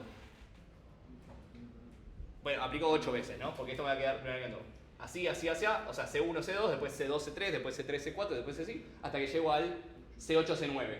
Bueno, obtengo el first del resultado ese, obtengo el C8. ¿Entiendes? Que igual no hace falta ni que hagan eso, o sea, no hace falta. Hay una forma de hacerlo que directamente parten del número de charge que tienen, pero si se fijan hay otras formas de hacer lo mismo, con otra lógica, nada que ver. O sea, de hecho no sé ni quién hizo esto. O sea, pero existe esta teoría, tiene un nombre, no se llama shift, se llama otra forma, pero que de alguna forma se puede obtener el predecesor haciendo algo así. El shift existe, tampoco es con este nombre, pero existe para hacer esto, como tenés tuplas de números y vas incrementando los números, tipo que los vas corriendo hacia la derecha. Entonces vas incrementando los dos números de la tupla una posición. Y después alguien dijo, che, puedo hacer esto para obtener el predecesor. Que es básicamente, llevo todo hasta la posición que quiero y después obtengo el anterior. Y eso ya me da el resultado. ¿Sí? Una forma pava podría ser, por ejemplo, no vimos igualdad de número de charge, pero hay una forma de plantear igualdad de número de charge, entonces pueden hacer, che, genero la sucesión hasta que este me machee con el número de charge que yo tengo y me fijo el anterior a este. Listo, ya tengo la predecesión. Y es una forma más fácil de entender cómo obtener, por ejemplo, el predecesor de un número de charge. Y una vez que hago eso, lo planteo como acá. O sea, la resta la planteo en el número del predecesor. Que el predecesor puede tener esa definición falopa que vimos antes, o puede tener esta definición que vimos ahora, ¿no? Que es un poco más intuitiva. Ponele. O es un poco más fácil de ver. Es más gráfica por una cuestión de que tenemos listas. Me parece que es un poco más gráfica. Pero bueno, esto se entendió. Se entendió que es, tipo, ¿por qué podemos obtener el predecesor de esta manera? ¿Sí? ¿Más o menos? ¿Alguien convenció? Bueno. Igualmente esto lo digo como dato aparte porque justamente la diapo terminaba como, che, no se puede hacer esto y efectivamente no se puede hacer eso. Cuando iniciamos la materia dijimos, che, vamos a tirar esto en una diapo pero para comentar que existe, o sea, obviamente no lo vamos a dar. Y después tipo de la nada, viendo algún video de YouTube falopa por ahí de alguna universidad rara, fue como, che, al final esto es un predecesor y tipo queda igual. Así que se puede plantear la resta de esa manera. Nada, es un dato de color. Como para que vean que el universo del número de charge, del encoding de charge es muy variado y como que las cosas tienen equivalencias entre unas y otras. De hecho, si se fijan, el número de charge 0, que ¿cómo era? A ver, díctemelo, ya deberían estar curtidos hasta este punto. ¿Cómo es el número de charge 0? Lambda I, lambda X. Lambda F, lambda X, X. ¿A qué se parece esto? ¿A qué es igual, mejor dicho? A false, exactamente. Bien. O sea, el false es igual al del C0. Tipo, todo es igual al final. Todo es una... Como son todas funciones, lo que importa es el comportamiento más que nada. Después, el significado que uno le da, se lo da uno. O sea, se entiende que el significado que yo le doy a esto, yo leo esto y puedo verlo como true, o alguien puede verlo como false, o alguien puede verlo como C0. ¿Se entiende? O sea, pero al final es comportamiento, son funciones. El nombre que se le da y la intencionalidad que se le da, se las da el que lo define o el que lo va a usar. Por eso digo que esto es muy confuso, pero es súper flashero de que tenga tantas equivalencias, las distintas formas de definir las cosas y que después como que tengan correlación una con otra. Pero bueno, nada, eso ya es como un detalle de color. ¿Qué hora es? Bueno, nos repasamos. Son 8:24, obviamente la práctica va a durar menos. Vamos a seguir un poco con cálculo lambda. Yo sí voy a tratar de... Todos pudieron ver el ejemplo de... Voy a cortar la grabación primero.